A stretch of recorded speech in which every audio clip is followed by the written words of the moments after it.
I, 25F, have been going through a difficult situation with my sister Bianca, 28F, and my parents. I need to give some background to explain how we got here. Our family wasn't very well off when we were growing up. My dad worked as a mechanic at a local auto repair shop and my mom was a stay-at-home mom. We lived in a small rented house in a not-so-great neighborhood, but we made it work. Dad always worked overtime to make sure we had enough money for basic necessities and occasional treats. Despite our financial struggles, we were a close-knit family and looked out for each other. Things changed drastically when I was 16 and Bianca was 19. Dad was working late one night at the shop when a car lift malfunctioned and fell on him. The accident left him partially paralyzed from the waist down. The insurance money barely covered the initial hospital stay, and we had to pay a lot for his ongoing medical bills and rehabilitation. The accident completely destroyed our family's financial stability. Bianca was in her first year of college at that time, studying psychology. She had gotten a partial scholarship and was really passionate about becoming a therapist. But after Dad's accident, she had to drop out to help with his medical expenses.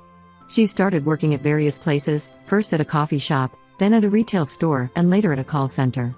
But she couldn't seem to hold on to any job for more than a few months. She would either get fired for being late or quit because she couldn't handle the stress. I think dropping out of college really affected her mental health.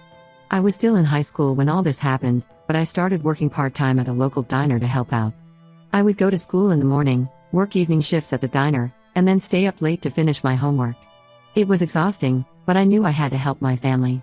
Mom also had to start working as a cashier at a grocery store since Dad couldn't work anymore. The next few years were really tough. Dad needed constant care and physical therapy. The medical bills kept piling up, and we were barely making ends meet. Bianca's situation wasn't helping either. She would get jobs but then lose them quickly. She started having anxiety attacks and would often spend days in bed, too depressed to get up. Mom and Dad were really worried about her, especially since she had given up her dreams of becoming a therapist to help the family. When I turned 18, I got a full-time job at a retail store while continuing my evening shifts at the diner. I was working almost 70 hours a week, but I started saving every penny I could. I lived very frugally, didn't buy new clothes, didn't go out with friends, and packed my own lunch every day. My plan was to save enough money to help Bianca go back to college since I could see how much dropping out had affected her. By the time I was 21, I had saved up enough money to buy a small apartment. It wasn't in the best neighborhood, but it was clean and safe. Instead of putting it in my name, I decided to put it in Bianca's name. I thought having her own place would boost her confidence and help her get back on her feet. She had been living with our parents all this time, and I could see how being dependent on them was making her feel worse about herself. When I told Bianca about the apartment, she cried and hugged me. She promised she would get a stable job and make me proud. She seemed genuinely happy for the first time in years. I moved in with her, and we agreed to split the utilities and groceries. Of course, I ended up paying for most things since she wasn't making much money, but I didn't mind. I was just happy to see her doing better. For the first year, things were actually looking up. Bianca got a job as a receptionist at a corporate office and seemed to be more stable. She was getting up on time, taking care of herself, and even started talking about maybe going back to school part-time. I felt like I had made the right decision in helping her. Then she met Will, 32M, at her workplace. He was a sales manager there, and according to Bianca, he started flirting with her almost immediately. He would bring her coffee every morning and stop by her desk to chat. Eventually, he asked her out, and she was over the moon. Will seemed nice enough at first. He would bring her flowers, take her out to nice restaurants, and buy her small gifts. I was happy for her because she seemed excited about life again. But within a few months, things started changing. Will started staying over more and more often without really asking me. He would make comments about how small our apartment was and how Bianca deserved to live somewhere better. He would criticize everything from our furniture to the neighborhood we lived in. At first, he would say these things jokingly, but gradually his comments became more direct and mean. Bianca started changing too. She began spending all her money on expensive clothes and makeup because Will liked his women to look classy. She would skip work to go on shopping trips with him or to fancy lunches. When I tried to talk to her about her spending habits or her attendance at work, she would get defensive and say I was jealous because I didn't have a boyfriend and worked all the time. I was still working 2 jobs at this point. I would work at the retail store during the day and pick up evening shifts at a different diner since my old one had closed down. I was trying to save money again since I had used all my previous savings on the apartment.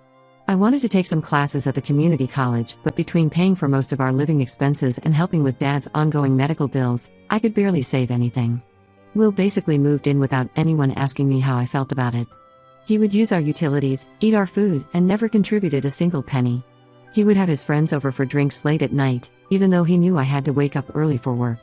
He would make snide comments about how I was always working and never had time for fun, saying things like life is about more than just working yourself to death. I tried talking to our parents about the situation, but they were just happy that Bianca seemed happy. Mom would say things like Will has a good job and he really loves her, or at least she's not depressed anymore. They didn't see or didn't want to see how Will was manipulating her or taking advantage of our situation. That's where things stand now. I feel like I'm going crazy because no one else seems to see what's happening.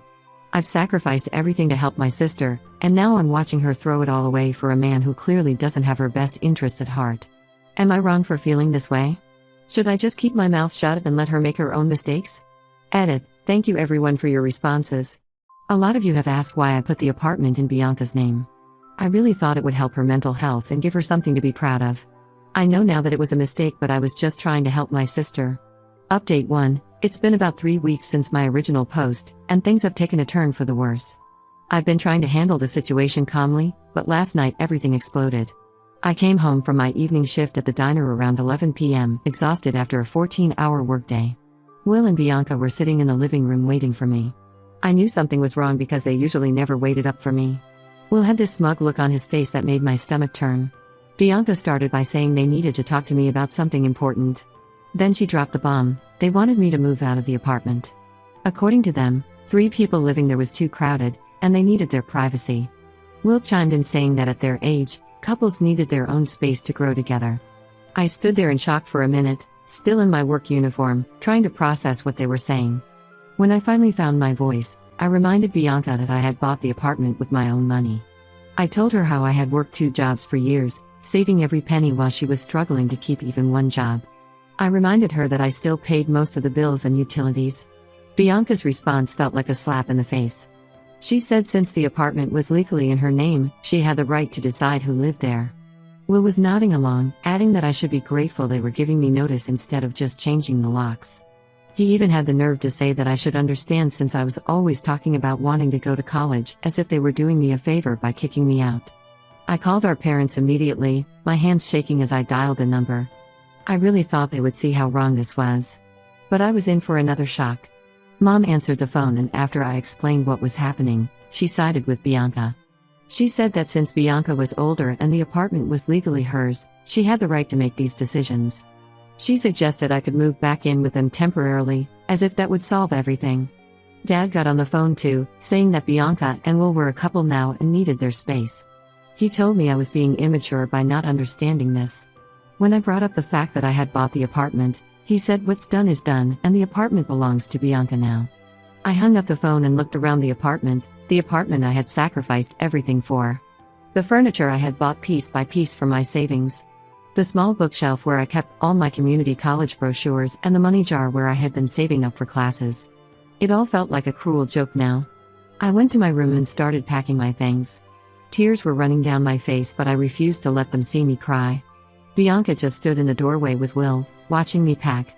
Will even started talking about how they were going to turn my room into a home office, and asked if I could leave my bookshelf since it would go to waste in a temporary living situation. I called my friend Sarah, who immediately offered to come pick me up. While I was waiting for her, Will's friends showed up for what they called a housewarming party. They were already planning to celebrate before I had even left.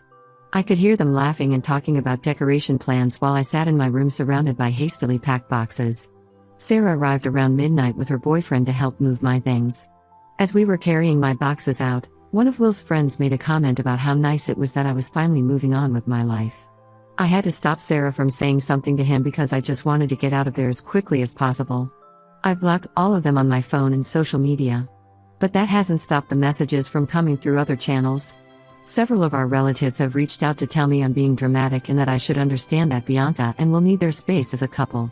Our aunt even sent me a long message about how when she was young, she had to make sacrifices for her siblings too, completely missing the point that I had already sacrificed everything. Sarah has been amazing through all of this. She helped me move my things into her spare room, and has been helping me look for affordable apartments in the area. She even offered to be my roommate to help with the rent. We found a few possible places, but they're all in pretty rough neighborhoods since that's all I can afford right now. The hardest part is realizing how stupid I was to trust Bianca. I kept thinking about all the extra shifts I worked, all the times I skipped lunch to save money, all the nights I stayed up late doing inventory at the store for extra pay. All of it went into that apartment that I'll never see again. I'm staying with Sarah for now, sleeping on an air mattress in her spare room. I had to ask my manager at the diner for more shifts to start saving up for a new place. At least work keeps me busy and stops me from thinking too much about everything. This morning, Mom tried to call from a different number, probably to tell me again how I should understand Bianca's position. I didn't pick up. I'm done being the family doormat. From now on, I'm focusing on myself and my future.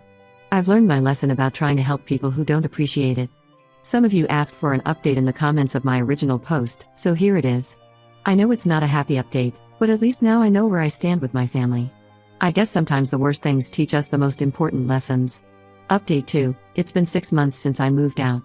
A lot has changed since then. Sarah and I found a small 2-bedroom apartment in an older building. It's not fancy, but it's ours, and more importantly, both our names are on the lease. I picked up a third job working weekend shifts at a convenience store to make ends meet. Between 3 jobs, I barely have time to think about what happened, which is probably for the best. Yesterday, something unexpected happened. I was working my shift at the retail store, arranging a new display, when I heard someone calling my name. I turned around to find my mom standing there, tears streaming down her face. She looked older somehow, more tired than I remembered. At first, I thought something had happened to Dad, but then she started talking about Bianca. Apparently, Will left her 3 weeks ago. But that wasn't even the worst part. Mom then revealed that about 4 months ago, Will had convinced Bianca to transfer the apartment to his name. He had told her it was because he wanted to take care of everything and that it would be easier for him to handle the bills and paperwork since he knew about these things. Bianca, being as naive as ever, agreed without even telling our parents. Now Will was living in my apartment with another woman, his supposed work colleague who he'd been seeing for months behind Bianca's back. He kicked Bianca out with just a backpack of clothes, telling her she had an hour to get her things and leave. Mom was crying harder now, causing a scene in the middle of the store. My manager was giving me concerned looks, so I had to take my break early and move this conversation to the break room. There, Mom begged me to help Bianca get the apartment back. She said Bianca was devastated and had nowhere to go. She's currently living in my old room at our parents' house and can barely get out of bed. According to Mom, she's lost her job because she stopped showing up after Will kicked her out. Mom kept saying I was Bianca's only hope since I had paid for the apartment originally. She thought maybe I could talk to Will or help pay for a lawyer. She even suggested I could let Bianca stay with me and Sarah until they figured something out. I couldn't help it. I laughed. It wasn't even a happy laugh, just a bitter one. I asked Mom where this concern was when Bianca and Will kicked me out of my own apartment. I reminded her how they all turned their backs on me when I needed them. Where was all this family loyalty when I was sleeping on an air mattress in Sarah's spare room? Mom started crying harder and said I was being cruel. She said Bianca was family and we needed to help her. She tried to guilt me by bringing up Dad, saying he raised us to look out for each other. That's when I snapped. I told her that they stopped being my family the day they kicked me out of the apartment that I bought with years of my hard work. After Mom left, my phone started blowing up with messages. My aunt called to say I was being heartless. My cousin sent messages saying I should help my sister because family is family. Dad even called, which he hasn't done since I moved out, to say he was disappointed in me. He said he thought he had raised better daughters than this. I blocked all their numbers again. Sarah supported my decision, saying they only remembered I was family when they needed something from me. Even my roommate from the old building, who still lives there, texted me to say Will moved in his new girlfriend the same day he kicked Bianca out. Apparently, she drives a fancy car and works at his company too. The irony of the situation isn't lost on me. Bianca chose Will over me, and then he did the same thing to her that she did to me. I know some people might think I'm being petty or vindictive, but I call it karma. They made their choice when they decided to throw me out, and now they have to live with the consequences. My break was ending, so I had to go back to work. As I watched Mom leave the store, still crying, I felt nothing. 6 months ago, seeing her cry would have broken my heart. But now? They lost the right to my sympathy when they chose Bianca and Will over me. Sometimes the hardest lesson to learn is that you can't always count on family. Update 3, it's been almost a year since everything happened, and my life has completely changed. I quit my jobs at the diner and convenience store because I got promoted to assistant manager at the retail store. The pay is much better, and the hours are more reasonable. I'm finally able to take evening classes at the community college, just 2 classes per semester, but it's a start. Sarah and I moved to a better apartment in a nicer neighborhood 3 months ago. It's still nothing fancy, but it's in a safer area and has a small balcony where we put some plants. We even adopted a cat together. It's nice to come home to a place that actually feels like home. Through mutual friends and social media, I've heard bits and pieces about my family. Bianca tried to sue Will for the apartment, but since everything was legally in his name and she had willingly signed over the property, there was nothing she could do. The lawyer apparently told her it would be a waste of money to pursue it. Will is now engaged to the woman he left Bianca for. Someone who still works at their company told me she's actually the owner's daughter, and Will had been dating her for months before he kicked Bianca out. They're planning a big wedding next spring. They completely renovated my old apartment, tore down walls, put in new floors, the works. It's like my years of hard work never existed. Bianca is still living with our parents. She finally got another job, working as a cashier at a supermarket, but she's apparently still depressed. Mom posts things on social media about staying strong through hard times and family being everything. The irony would be funny if it wasn't so sad. Last week, I ran into Jennifer, our old neighbor from when I lived with Bianca. She tried to guilt-trip me, saying Bianca asks about me all the time and misses me. She said my parents keep my graduation photo on their mantle and talk about me to anyone who'll listen. But it's too little, too late. My new co-workers and friends don't know this story. To them, I'm just a normal 25-year-old trying to build a life and get an education. It's refreshing to be around people who don't see me as the family ATM or the responsible one who needs to fix everyone's problems. Sometimes I think about reaching out, especially on Dad's birthday or during holidays. But then I remember how they all stood there watching me pack my things that night, how none of them helped me carry my boxes, how they celebrated my departure with a housewarming party. Those memories are enough to stop me from picking up the phone. I know some people in the comments of my last update thought I was being harsh, saying I should be the bigger person and help Bianca since she's clearly hit rock bottom. But I learned the hard way that being the bigger person usually means being the bigger doormat. I'm finally building the life I always wanted, taking classes, saving money, making real friends who actually care about me. Sarah says I've changed a lot in the past year. I'm more confident, more focused on my own goals. She's right. Losing my family hurt, but it also freed me from the responsibility of always having to save everyone else while sacrificing myself. To everyone who supported me through my previous posts, thank you. You helped me stay strong when I doubted myself. And to anyone else going through something similar, sometimes the family-first mentality is what keeps us trapped in toxic situations. It's okay to put yourself first. It's okay to walk away.